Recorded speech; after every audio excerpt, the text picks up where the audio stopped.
Let's go and move to our first segment. We got some breaking news this morning out of New Jersey. The New York Jets firing Robert Saleh, only 5 games into his 4th season with the team. I believe he had a 20-36 record as a head coach, so not a whole lot of sustained success. The Jets, obviously, with big-time expectations, with Aaron Rodgers coming back off injury, a great defense.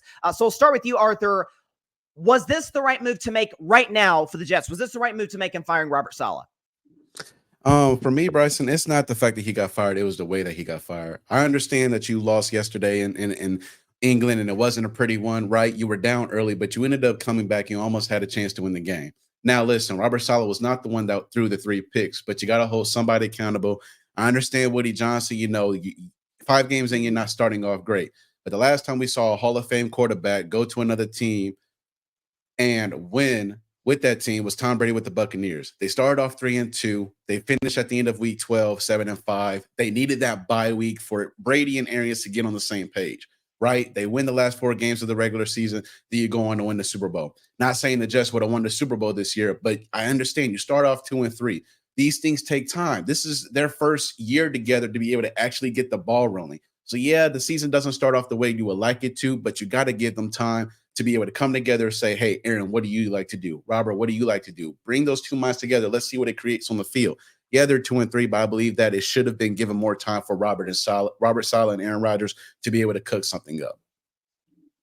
I'm curious to see as we find out as time goes on what the relationship between those two is like. Obviously, I guess the most public demonstration of what their relationship may or may not have been was the very awkward moment where the Jets go up a couple touchdowns on New England. Robert Saleh is I mean, this is his happiest moment as a Jets coach. He goes in, for a bear hug for Rodgers, and Rodgers kind of shoves him like, "Hey, chill out, dude." So it was a very odd moment. And now again, 2 weeks later, the coach is gone. To you, Mike Guido, was this the right move for the New York Jets to make right now in firing Robert Saleh?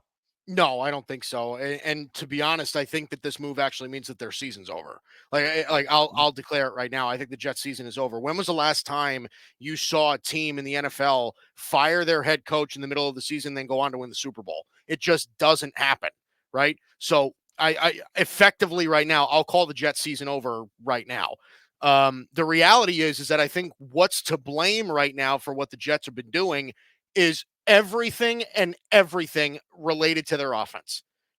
Aaron Rodgers has been mediocre at best. And to be honest, it is semi-understandable given the injury that he suffered last year, right? Nathaniel Hackett, we already know, is a disaster as an offensive coordinator. They were going to strip him of offensive play calling duties this week. I think that plays a part into why Saleh ended up getting fired.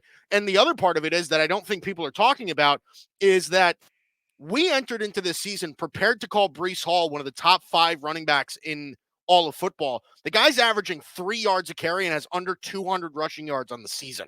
Like, there just hasn't been enough production on the ground for them. They have a very one-dimensional offense. They have a very average offensive line at best. Outside of Garrett Wilson, I don't have a lot of faith in their receiving core, despite the fact that they've got Lazard and Mike Williams and those guys. They're still pretty underproductive. This is an offensive problem. Robert Saleh, coming from the defensive side of the football, had that defense on lock for multiple years. So, no, I don't think it was the right move. I think Arthur's right. Somebody had to be the scapegoat. But, no, I don't think this was the right move at all. And I think their season's over because of it. That's fair. And obviously we understand the fact that the Jets have struggled offensively. And I've said I don't think Robert Saleh is that good of a coach. Like, let's just, before Aaron came in, and we understand some of the former Packers coaches and players he brought in, the previous 2 years prior to Robert Saleh getting there, they weren't a very good football team. They didn't draft particularly well, at the very least, the quarterback position. And we've seen coaches like a Mike Tomlin or like a Kevin Stefanski get to the playoffs with mediocre quarterback play. So, but you do make some good points as it relates to, hey, Robert Saleh's a defensive guy, and the defense has been pretty outstanding after that week 1 debacle against the Niners. So some good points by Mike Guido. Finally, to you, Barry Grant Jr., was this the right move by the New York Jets to fire Robert Saleh after week 5? Absolutely, it was the right move. They should have fired his ass after last season. The only reason why Robert Saleh actually kept his job was because Aaron Rodgers went down and they gave him a mulligan. But let's think about all the missteps that he's had as the Jets head coach. He fumbled Zach Wilson's QB situation, right? I've heard rumblings in the locker room that they're not too bought in regards to his motivational tactics, right? Then there's this other thing out there where I don't know if it's true. We're going to have to see, but this was a Woody Johnson decision. And the rumblings are Woody Johnson wants Devontae Adams really, really bad. Robert Saleh didn't. So Woody Johnson's like, well, you're already pissing me off in regards to how you manage this football team. I'm hearing a lot of rumblings anyway in the locker room. This is going to give me more reason to just get rid of you because you're not the guy.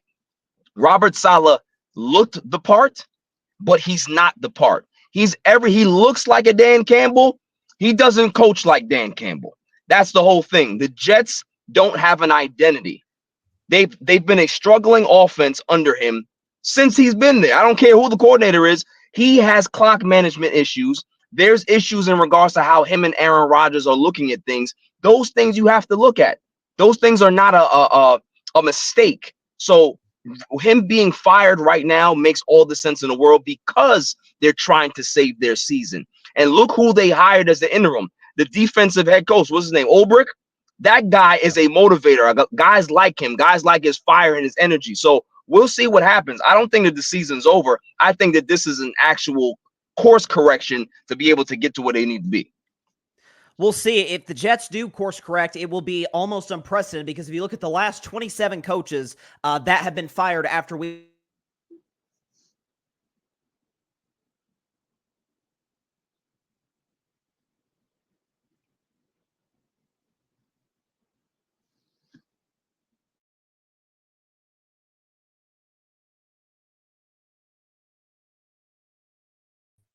Am I back? Am I back? Whoops! Looks like I dealt with some connection issues. I apologize to the audience.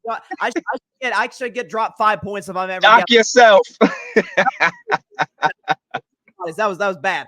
Thankfully, able to get it fixed. But no, to your point, Barry, and what you were saying, again, 26 of the last 27 coaches or teams to fire a coach after week 5 have gone and missed the playoffs. The only exception to that rule was the Raiders a few years ago, and that wasn't because of poor performance. That was because of situation with Gruden and all that. So it would be something that we really haven't seen in some time. So like you said, only time will tell. Guido, I thought you had the best take in the segment. I'm going to give you the 5 points. Listen, I would have fired Robert Saleh, so I don't necessarily agree with you in that regard, but I do agree with you in the sense that this does seem to be, again, at least historically speaking, the death knell for the season. Barry makes some good points, especially as it relates to Dan Campbell, to Robert Saleh's lack of motivational, ability with the Jets. So I'll give you the 3 points, and Arthur 1 point moving on into round 2.